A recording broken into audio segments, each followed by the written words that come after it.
Olá pessoal, boa noite. Tudo bem com vocês? Tudo tranquilo? Nós estamos aqui para mais uma noite, né? Mais uma segundona. Bom, então vamos tocando para frente, né? Nós havíamos visto aquela primeira parte introdutória, aquelas as características das estruturas, nós fizemos alguns exercícios triviais, né, relacionados a isso. Tá? Então, eu vou dar sequência nos assuntos que nós temos. Tá? Geralmente, essa parte que eu vou falar hoje para vocês encontra-se no capítulo 3 dos livros de Orgânica 1, tá? Qualquer um desses livros você vai encontrar essa temática. A maioria dos autores colocam no capítulo 3, tá? Poucos colocam no 2, tá? Uns que eu conheço são dois autores que trazem esse assunto no capítulo 2, tá? Então vocês podem procurá-los aí, nós vamos falar sobre teoria ácido-base, tá? Então o que nós temos? Bom, crianças, lá dos primórdios, né, nós temos o resumo da ideia das teorias ácido-base, porque a primeira que nós vimos, né, a primeira que nós tivemos assim como referência de acidez e basicidade, trata-se da descrição de arrênios, né, que é a solução aquosa. Né? Bom, só que para compostos orgânicos, né, eu tenho algumas limitações, porque os compostos orgânicos nem todos se relacionam com a água, tal como os ácidos inorgânicos. Então, não dá para eu discutir a acidez e basicidade de compostos orgânicos, levando em consideração a teoria de Arrhenius. Tá? Bom, isso não quer dizer que a teoria de Arrhenius não tenha a sua aplicação. Tá bom? Ela não está errada, ela tem apenas algumas limitações. Tá bom? Desculpa. No caso, quando a gente... Vamos, funcionando. Quando nós temos o assunto de hoje é teoria ácido-base, tá? Mesmo tendo nos livros, eu vou colocar um resumo depois lá no ABA para vocês dessa teoria. Serve como referência para que vocês estudem, ok? Bom, olha só, para nós pensarmos inicialmente, a teoria de Arrhenius, tá? Eu tenho que puxar um detalhe dela, né? Porque nós partimos sempre dela.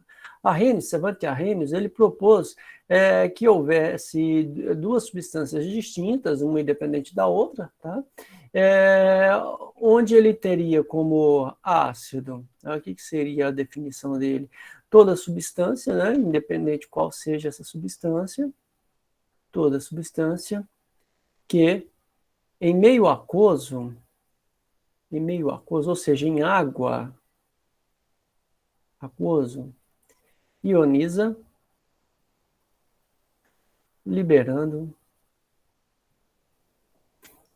o íon H+. Né? Essa é a definição clássica, né? É a definição lá dos primórdios de Arrhenius. Né? Então, o que ele havia escrito matematicamente, né, seria assim, ó, HA, tá? Alguma coisa tenha que ter hidrogênio em água, necessidade de água líquida, tá? E essa mistura, né, implicaria na liberação do íon H+, tá? Em meio aquoso, né, porque nós estamos usando água, mais o contra-íon, né, que nós vamos chamar de ânion. Tá? Tranquilo, beleza. Bom, isso aí é uma definição simples. Nós temos essa substância no laboratório, sim, nós temos, né? Nós temos lá frascos com os ácidos de Arrhenius. Por que nós temos isso? Nós temos porque, quando se fala de Arrhenius, né, eu sempre terei o quê? Água no meio. Bom, então o que acontece? Essa ideia de existir água existir água na solução e existir o íon H+ no sistema, tá? Que torna a teoria de Arrhenius uma teoria limitada. Olha, entenda o que eu estou te dizendo, ela é limitada, tá? Ela é limitada pela existência da água e pela existência do íon H+, tá bom? Isso aí é um fator que nós encontramos nela, tá ok? Então eu tenho que descartar a teoria de Arrhenius de forma alguma, tá? De forma alguma. Ela é aplicável em sistemas aquosos com facilidade, tanto que nós temos e usamos vários ácidos, né? Segundo a definição de Arrhenius. A definição moderna, no lugar de escrever H+, né, nós escrevemos o íon hidrônio, né, que é o H3O+, tá? Chamado aqui de íon hidrônio. Hidrônio, tá? Ok? Bom, lembrando, né, porque no caso eu tenho lá o H+ na solução, né, e eu tenho a molécula de água ao redor dele, né, e essa molécula de água, com aquele par de elétrons que sobra, acaba fazendo essa interação intermolecular, né, tá, da molécula de água em função do cátion aqui, ó, ok? Então eu tenho uma esfera de solvatação. Essa esfera de solvatação aqui do íon H+, aí eu não vou descrever do ânion, porque ele não é de interesse nosso. Então, acaba que esses íons de polo aqui, desculpa, íon de polo, não, essa molécula com dipolo, né, que é o polo negativo da molécula de água aqui, ó, atrai o cátion, ok? Tá, esse cátion H+, então, é estabilizado pela molécula de água. Então, nós podemos escrever de forma geral essa esfera de solvatação, tá? Essa sequência de moléculas de água circundando o íon H+, eu posso escrevê-lo na forma do íon hidrônio, tá? Então eu poderia escrever aqui, ó, Ha mais H2O vai implicar em H3O mais, tá? Mais o contra-íon A-, né? Sempre um sistema aquoso, lembrando desse detalhe aí, tá bom? Meninos, então o que nós temos aqui? Alguns, né, alguns ácidos, né? Eu tenho HCl, né?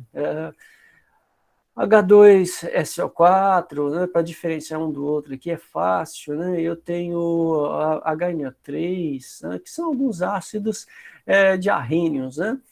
Então, isso aqui em água, esse aqui em água, ele entra em equilíbrio e fica na forma de H3O mais Cl-. Pode escrever essa equação, né?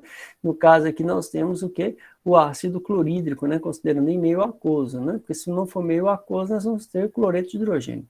Ácido clorídrico. Isso aqui é o que vocês viram na química geral, vocês verão aí na parte da inorgânica, se eu não me engano, a inorgânica é esse semestre para vocês, né? Eu tenho aqui, ó, H3O+, como eu tenho dois cátions, né? Eu vou fazer só uma etapa da ionização, tá? Ela ocorre nas duas, mas eu vou fazer só uma. O que eu tenho aqui? Ácido sulfúrico. A diferença entre esses dois indivíduos é porque um é oxigenado, né, que é um chamado oxiácido, né, esses dois são oxiácidos, e esse aqui é um hidrácido, né, a diferença é que hidrácido não tem oxigênio na sua composição, na sua estrutura molecular, e o oxiácido já tem o oxigênio em sua estrutura molecular, ok? Então são fatores de diferenciação aí. Tá? E mesmo aqui o HNO3, que é o ácido nítrico em meio aquoso, né? Adicionei água no sistema, eu vou ter um H3O mais NO3 menos aquoso. Tá? Aqui eu tenho a descrição do chamado ácido nítrico. Ok? Tá? Isso aí são alguns casos, vocês já viram isso aí na química geral, tá? Para reconhecer as teorias ácido-base de Arrhenius. Né? Bom, lembrando, nunca é demais a gente repetir esse ponto. A teoria de Arrhenius ela é limitada pela presença de água. Tá? Ela só é válida se eu estiver falando em um sistema aquoso. Tá? Não serve como teoria de Arrhenius quando eu estiver trabalhando num sistema gasoso, quando eu estiver trabalhando num sistema sólido, quando eu estiver trabalhando num sistema líquido isento de água. Tá? Tranquilo? Joia, ela não está errada, tá? Ela é só limitada. Então, esse aqui é um caso, isso aqui é só uma ideia, só para nós lembrarmos, né, do que é o hidrácido, do que é um oxiácido, segundo a teoria de Arrhenius, né? Mas do outro lado, né, Arrhenius também propõe que existe uma substância que ele chamou de base, tá? O que ele deu como base? Seria toda e qualquer substância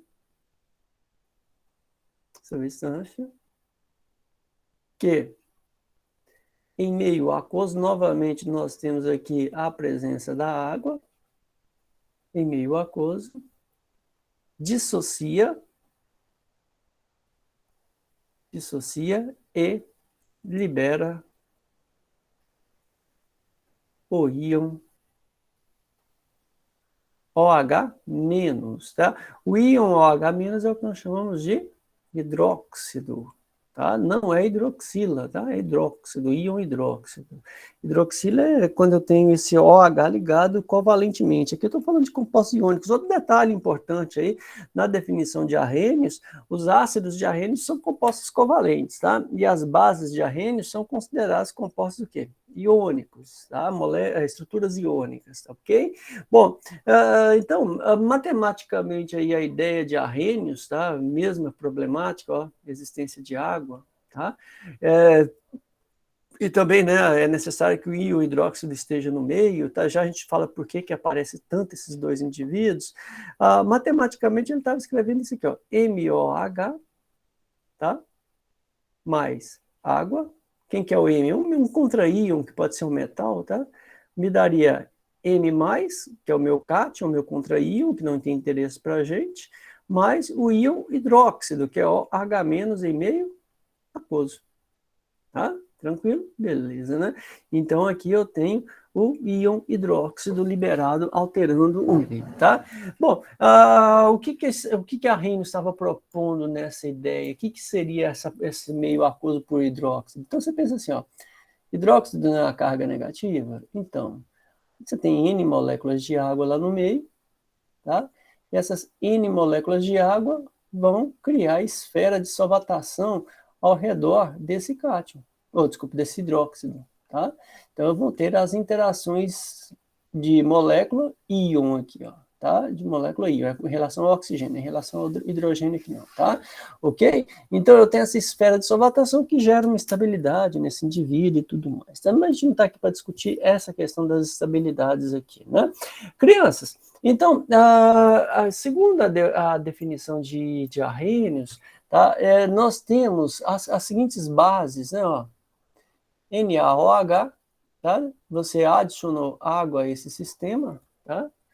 Você adicionou água nesse sistema, não é uma reação reversível nesse caso. Eu tenho Na+, mais OH menos, né? Essa aqui é a representação do, é lógico, né? Aquoso. Isso aqui é a representação do hidróxido de sódio, né? Nós poderíamos descrever também o que é alumínio, né? Não, vamos falar magnésio, né? MgOH2, o magnésio é do grupo 2, né? Então tem dois hidróxidos, cada hidróxido é só uma carga negativa, né? Então, ó, mais 2, que é a carga do hidróxido, tá? Mais 2OH menos aquoso. Ok? Bom, novamente, tá? Qual que é o detalhe? O detalhe é a necessidade de obrigatoriamente ter água no sistema, tá? Que é o fator que limita aí para Arrhenius, tá bom? Ótimo, então tá aí a primeira ideia, né? As bases, tá? Elas não têm essa diferenciação, nós temos aí monobase, dibase e tribase de acordo com a quantidade de hidróxido. Eu dei um exemplo aqui para você de uma monobase, que é o hidróxido de sódio, e uma dibase, né?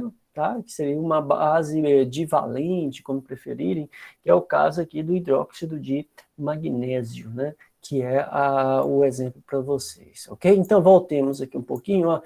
Ácido para ele libera H+, e o ácido ioniza, porque se trata de compostos covalentes, tá bom? Eu tenho os hidrácidos isoxiácidos, segundo Arrhenius, tá? As bases, elas sofrem dissociação, ela dissocia, por que dissocia? Porque se trata de compostos iônicos, né? Então você tem uma carga positiva e uma negativa juntas ali. Então eu não tenho a ionização, eu tenho a dissociação daquelas cargas que já existem, tá certo? Beleza, ótimo então, tá?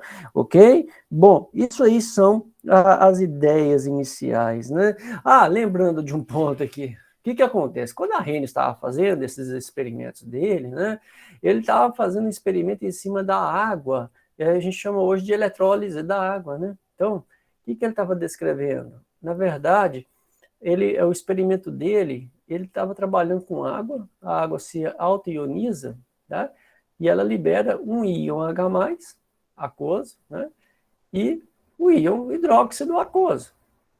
Bom, a água se ioniza muito pouco, tá? Mas nós temos essa possibilidade.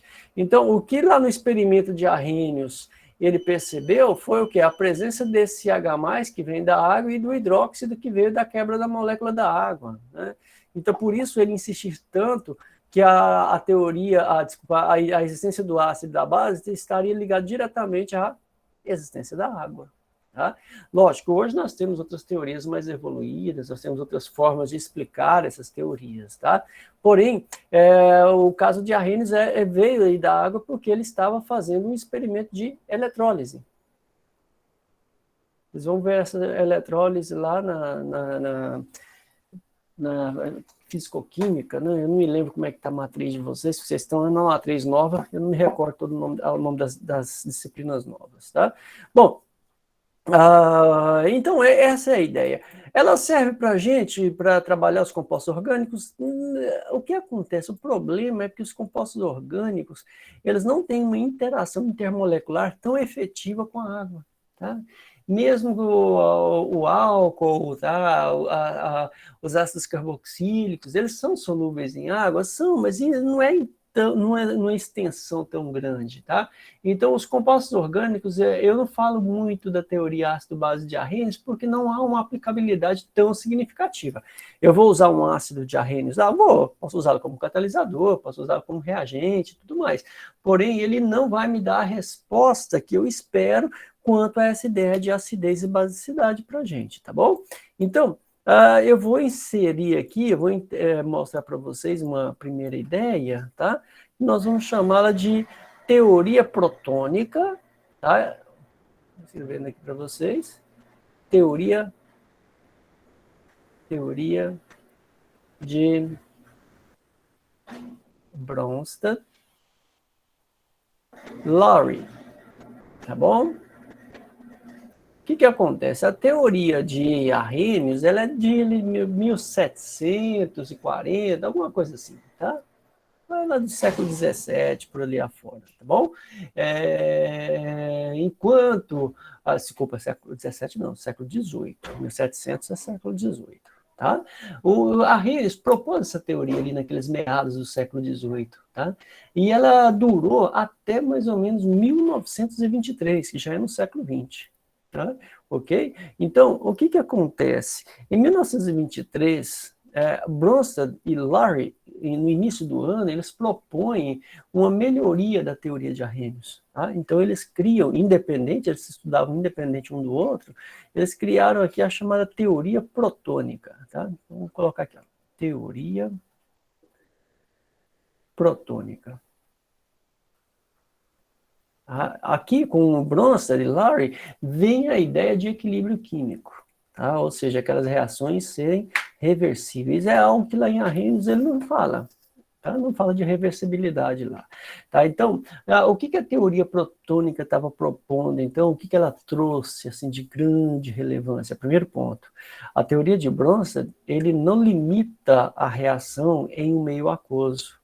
A teoria de Bronsted coloca as transformações, as reações, em qualquer meio, tá? Independente de qual você esteja trabalhando. Isso já é um fator extremamente positivo, tá? Lembra lá, quando eu falei para vocês de Arrhenius, o que nós tínhamos? Nós tínhamos a teoria de Arrhenius limitada tanto para o ácido quanto para a base,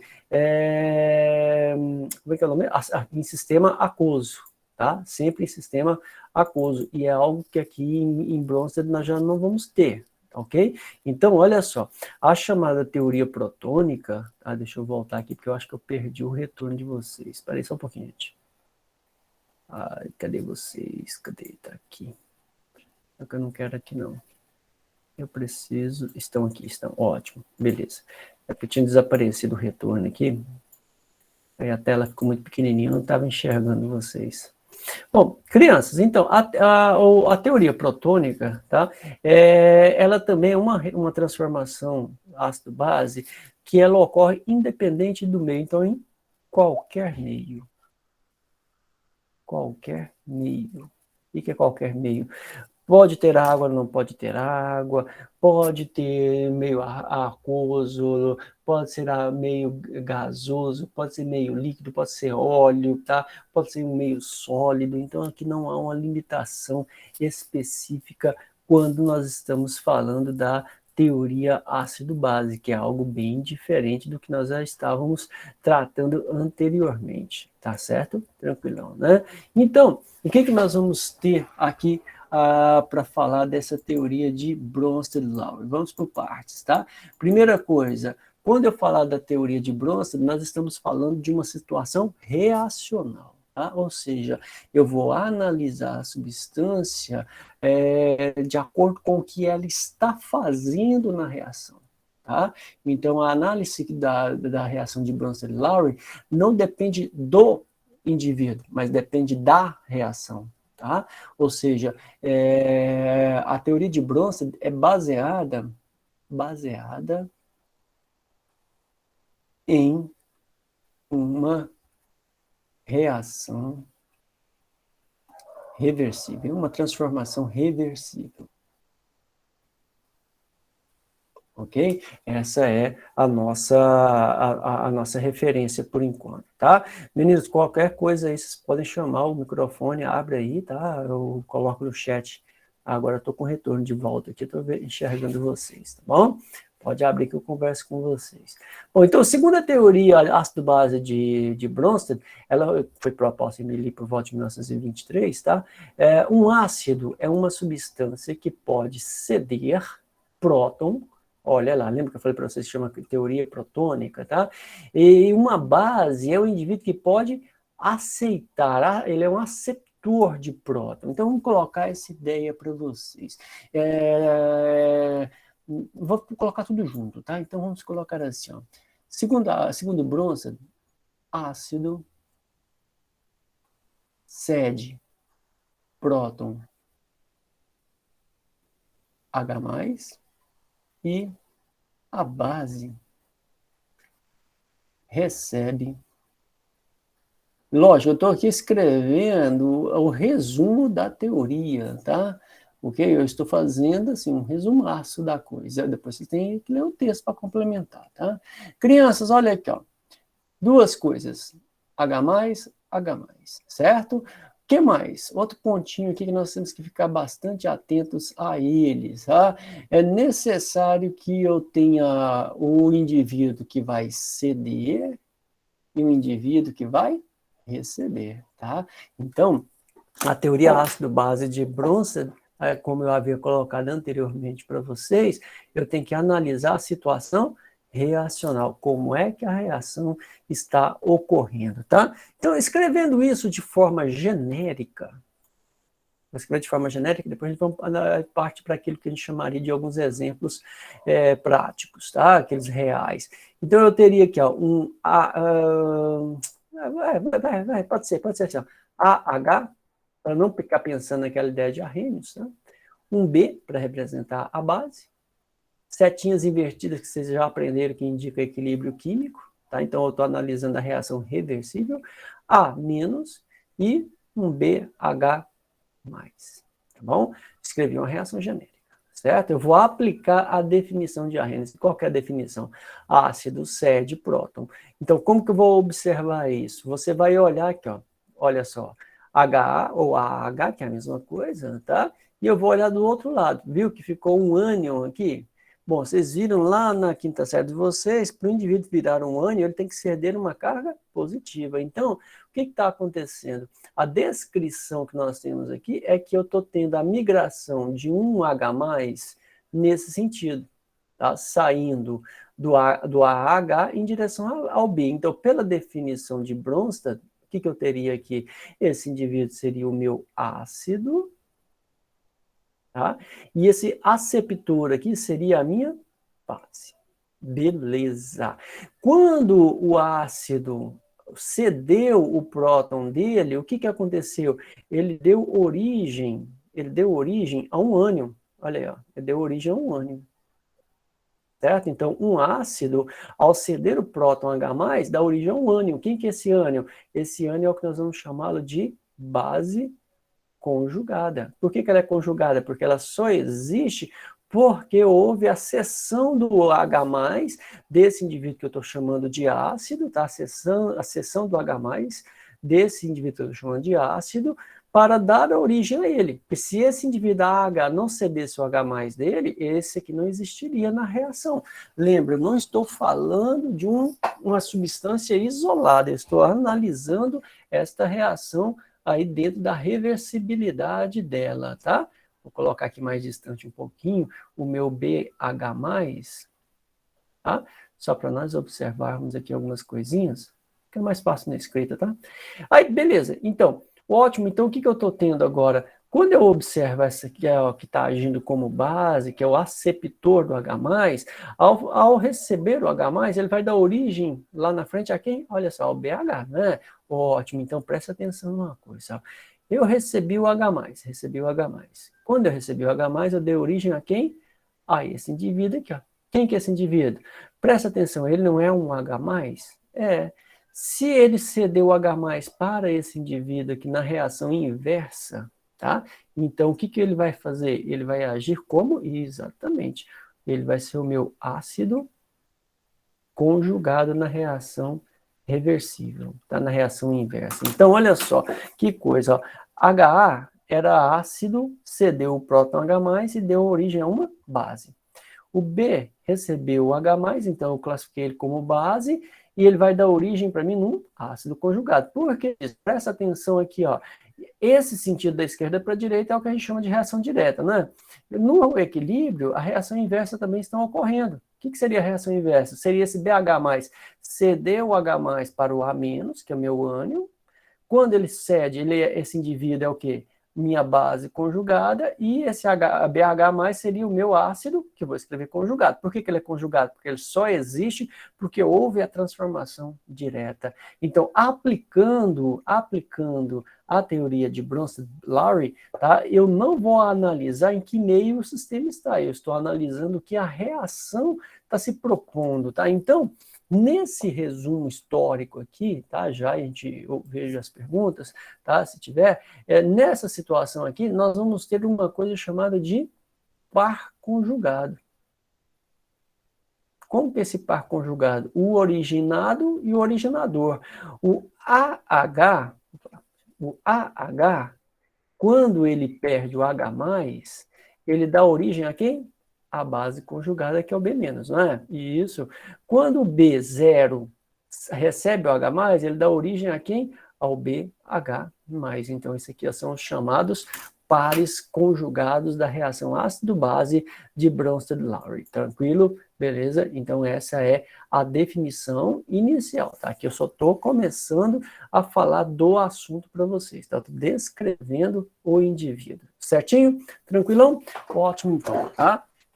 Então, eu vou tomar uma água aqui.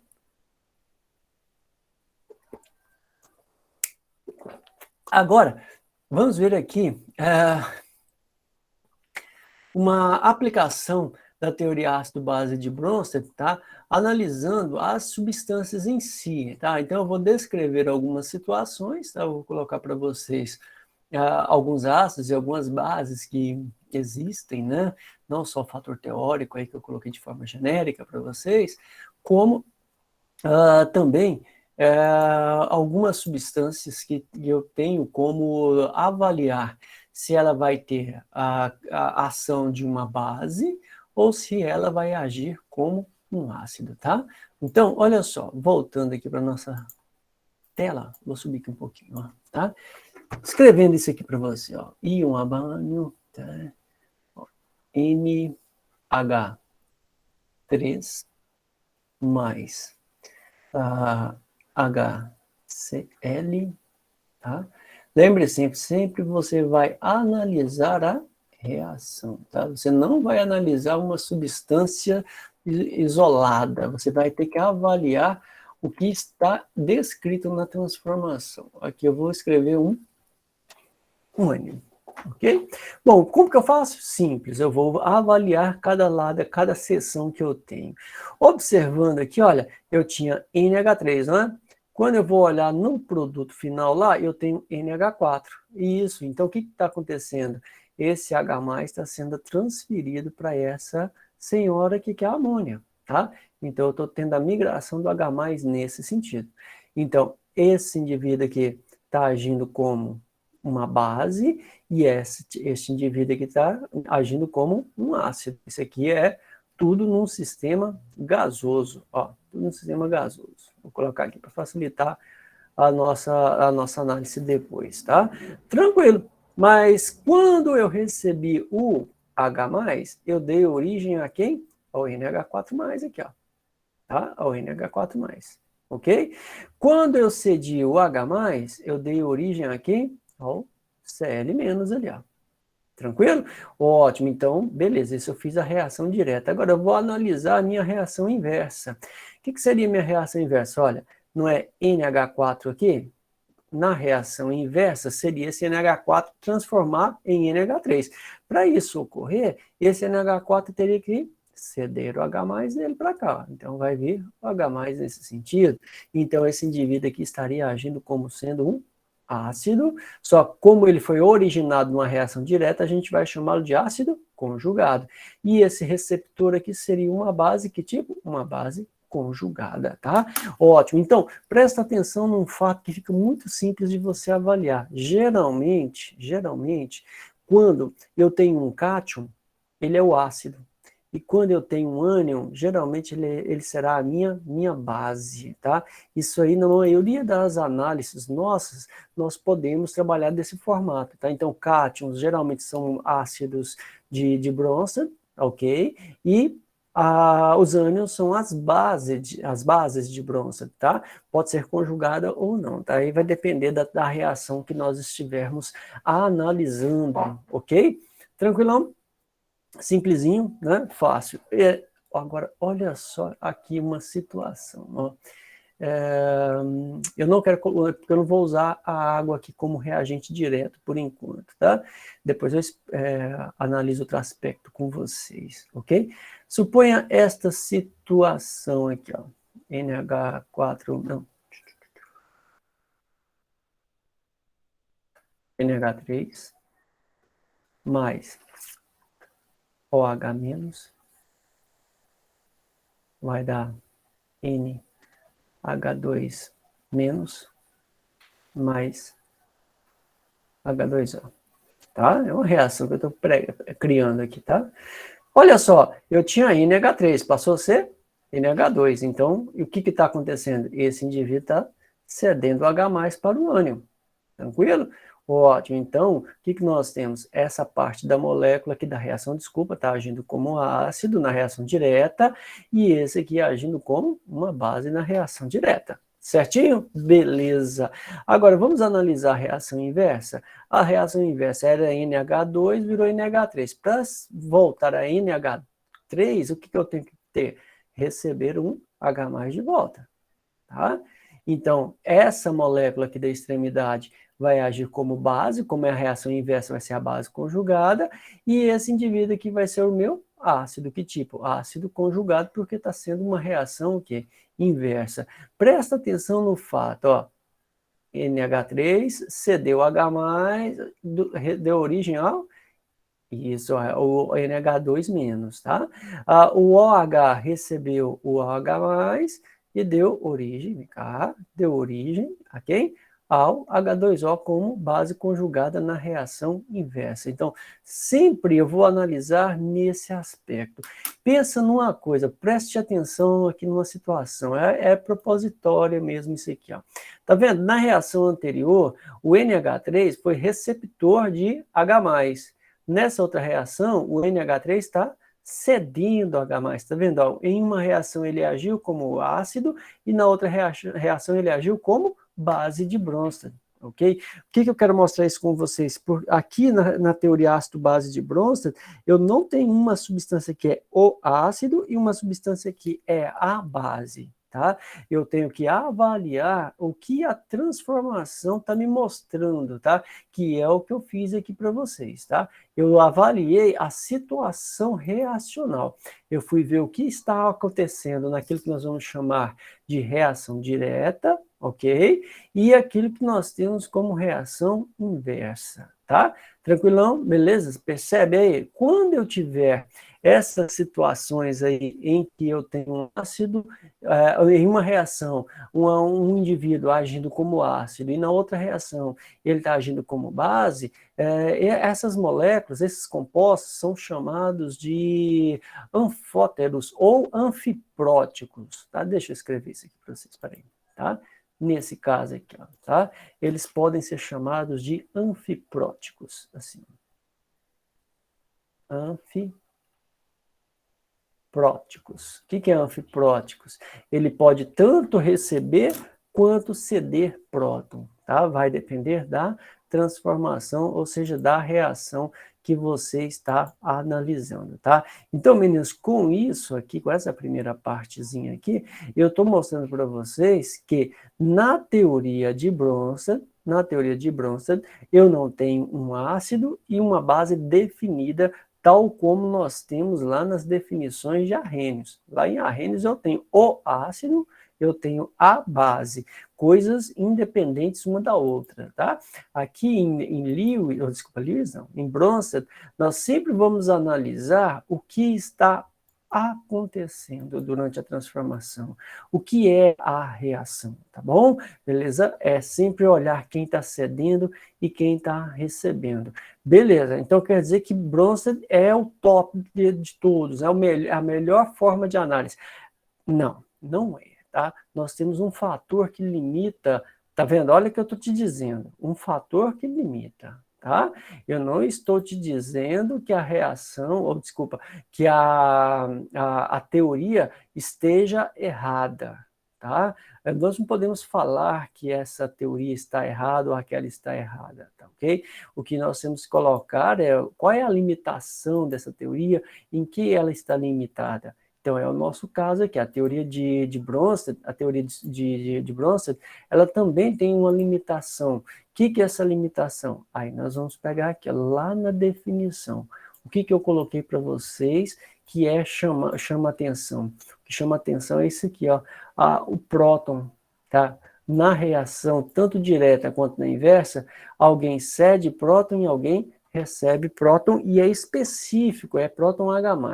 Bom, o que vocês aprenderam lá na química geral de vocês? Na verdade, o próton não é o indivíduo que se desloca numa reação. Quem se desloca são o que nós chamamos de pares de elétrons ou pares eletrônicos, tá? Então, em cima dessa ideia, nós podemos colocar como fator limitante da teoria de Bronsted que ele resume a ideia dele à existência de quem? Do próton H+. Tá? Agora, nem toda reação, nem toda transformação vai envolver próton H+. Tá? Então, da mesma forma que em Arrhenius eu tenho um fator que limita a reação dele, a teoria dele, tá?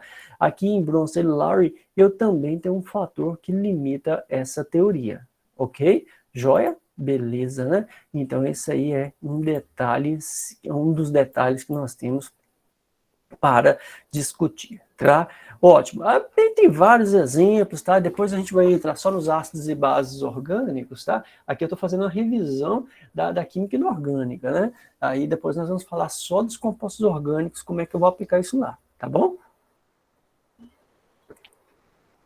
Agora, quem então seria a teoria?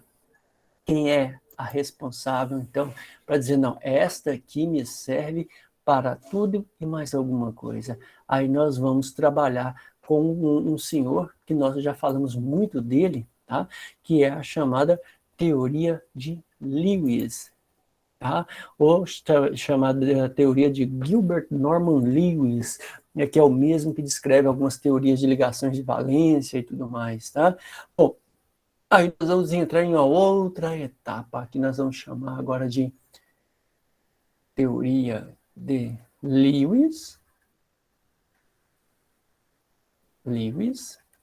Tá? Ele é de 1923 também, tá bom?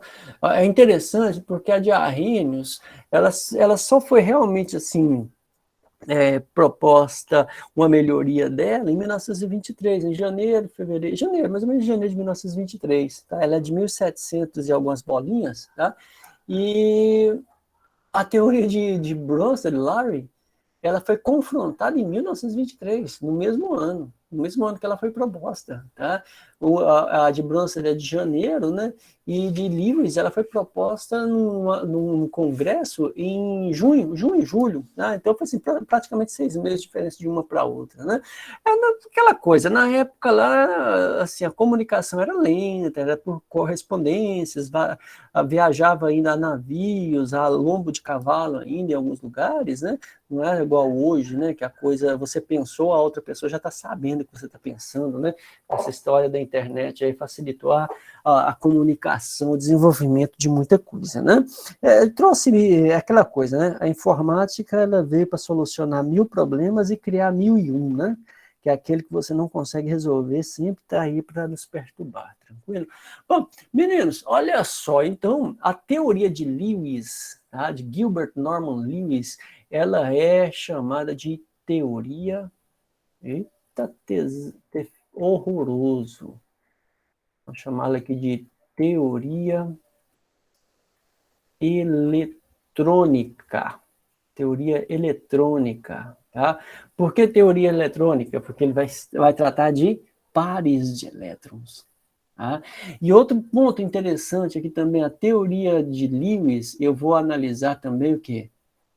A reação, tá? Então, avaliar, tá? Vou verificar, vou analisar a reação. Aí eu não vou ter uma substância somente isolada, eu tenho que ver o que está acontecendo, tá bom? Eu vou analisar uma transformação. Se bem que, assim, ó, alguns reagentes, só de você olhar para a estrutura eletrônica dele, do número de elétrons dele, dá para você saber se ele é um ácido ou uma base. Tá? Mas assim, a gente sempre analisa as reações, mas algumas, diferente de Bronsted, dá para eu olhar para a substância, se, sabendo pela fórmula molecular dele, se ele tem caráter de ácido ou de base. Tá bom? E aqui também tem a mesma ideia. Ele pode ser anfiprótico também. Desculpa, anfiprótico não, tá? Ele pode ser anfótero também, tá? Crianças, o que que acontece? Pensando por essa ótica, por essa lógica, né? Então nós podemos descrever, tá, que a teoria ácido-base de Lewis, né, assim, escrevendo ela de forma geral, eu poderia colocar assim, ó, ácido, substância, ácido substância, vamos escrever de uma forma melhor. Quem que é o ácido? Seria uma substância eletrodeficiente.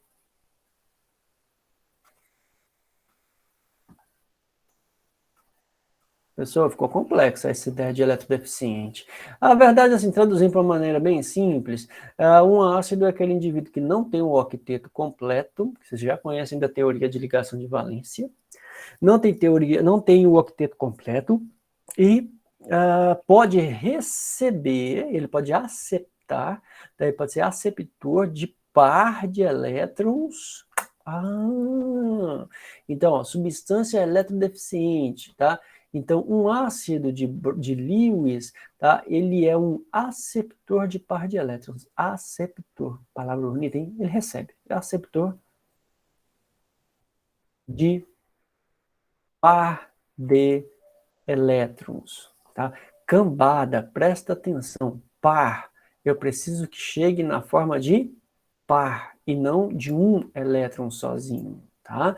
Bom, se tem alguém que é aceptor, é porque tem alguém que é doador, né? Ótimo, nós vamos ver esse caso aí, ó. Só que olha só, de forma assim mais genérica, nós podemos colocar aqui, ó, que o danado do ácido não possui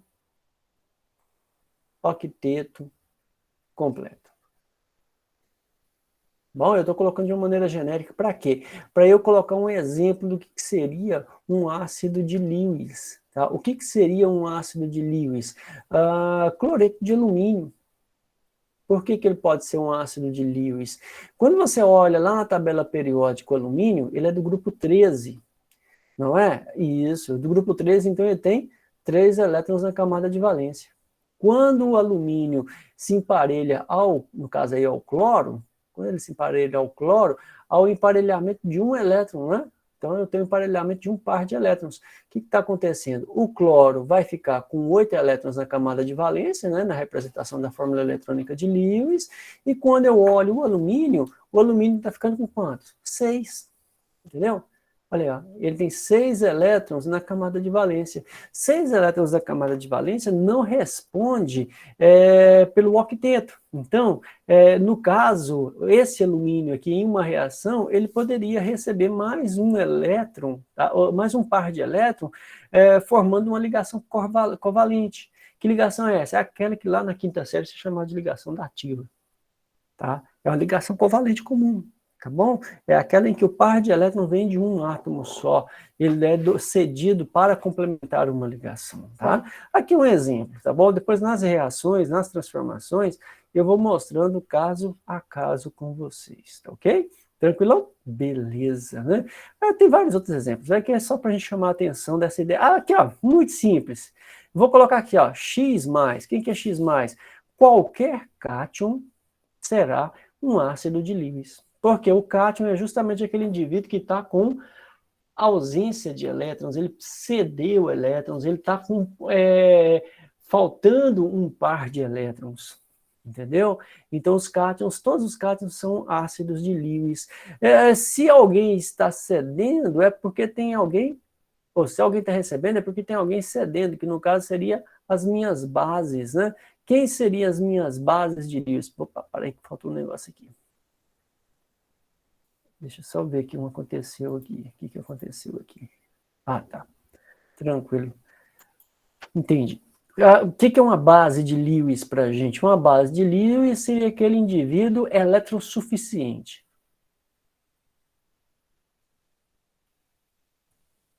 Gente, que palavra é essa? Você é eletrossuficiente. Eletrossuficiente seria aquele indivíduo que? Isso, possui octeto completo. Possui octeto completo e, adivinha, pode ceder par de elétrons não compartilhados. Não compartilhados. Crianças, então, o que nós podemos escrever aqui, ó? Deixa eu só rodar a página aqui para subindo, sobe, subindo. Beleza. Vamos pensar aqui numa coisa. O que seria, então, essa base de Lewis, tá? Vou colocar como exemplo para vocês a amônia. Tá? Por que a amônia? Já vamos discutir a relação dela. Quando você olha o nitrogênio, vai lá na tabela, vai ver que o nitrogênio é do grupo 15. O grupo 15, ele tem, isso, 5 elétrons na camada de valência, certo? Quando a amônia, que é NH3, tá? Quando a amônia é formada, eu tenho um emparelhamento de um elétron do hidrogênio, um elétron do nitrogênio. Um elétron do hidrogênio, um elétron do nitrogênio. Então, eu emparelhei aqui, certo? E aí, no final das contas, me sobram quem? Esse par de elétrons, que a gente chama de par de elétrons não ligados. Par de elétrons não ligados. Ou elétrons pi, ou também pares de elétrons isolados. Tem que sempre pensar em par, não um elétron só, tá? Par de elétrons não ligados ou não compartilhados. Então, toda substância que sobrar par de elétron não ligado em uma reação, eu posso chamá-la de base de Lewis. Tá? Que, na verdade, também é uma base de Bronsted, tá? Mas isso a gente vai ver depois em algumas discussões, tranquilo? Então, olha, tem o octeto completo, é eletrossuficiente, tá com o octeto completo, e pode ceder esse par de elétrons. Tanto é que agora há pouco eu escrevi de um NH3, eu cheguei num indivíduo chamado NH4+. Como é que eu vou pensar nesse NH4+? Tinha as 3 ligações normais aqui, ok? E aquele par de elétrons que estava sobrando, ele fez mais uma ligação com o hidrogênio. A gente escreve a carga mais aqui apenas para dizer que houve a entrada, aliás, não houve a entrada, só para representar que houve a utilização de um par de elétrons para fazer uma quarta ligação, tá? Tranquilo? Ótimo. Então, tá vendo? É até simplesinho, não é complicado isso aqui, tá? Então, o que nós temos? Nós temos 3 teorias fundamentais, tá? Ou chamadas três teorias de referência. Existem outras teorias ácido-base, mas essa aqui, para a química orgânica, são suficientes. A de Arrhenius, que se restringe à existência de água, tanto para ácido quanto para base, tá?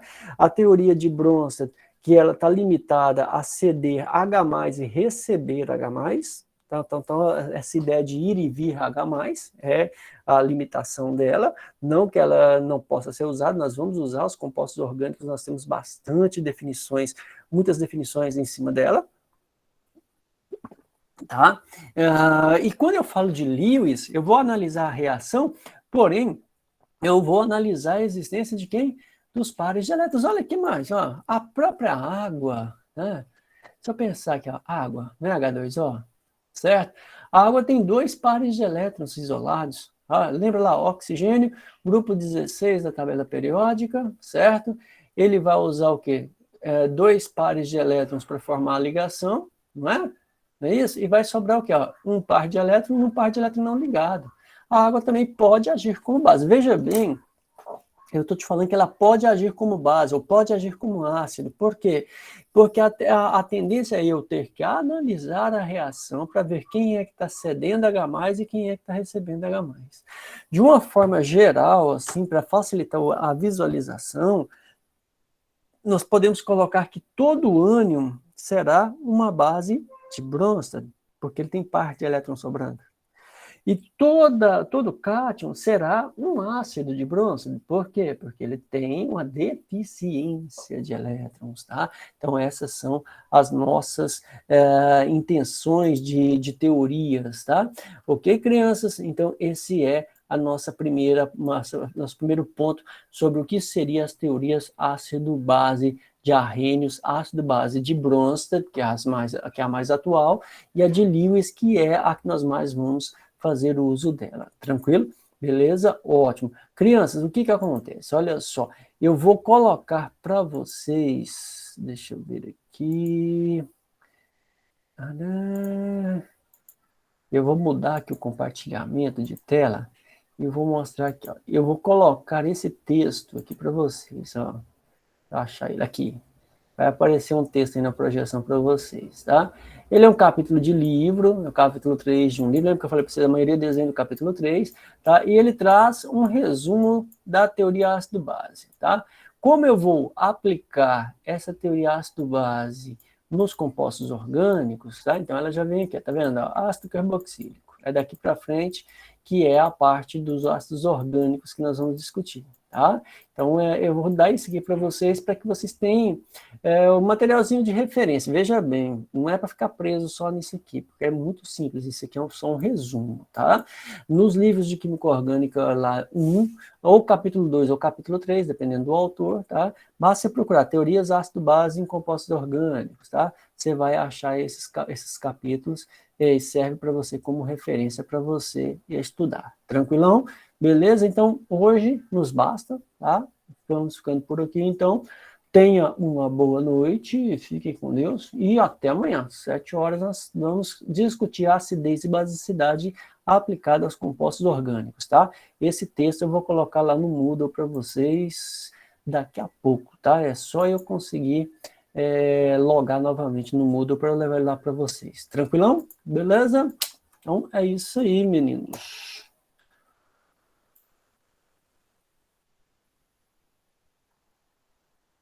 Boa noite, professor. Até amanhã. Até amanhã. Certinho. Boa noite. Amable, Giovana.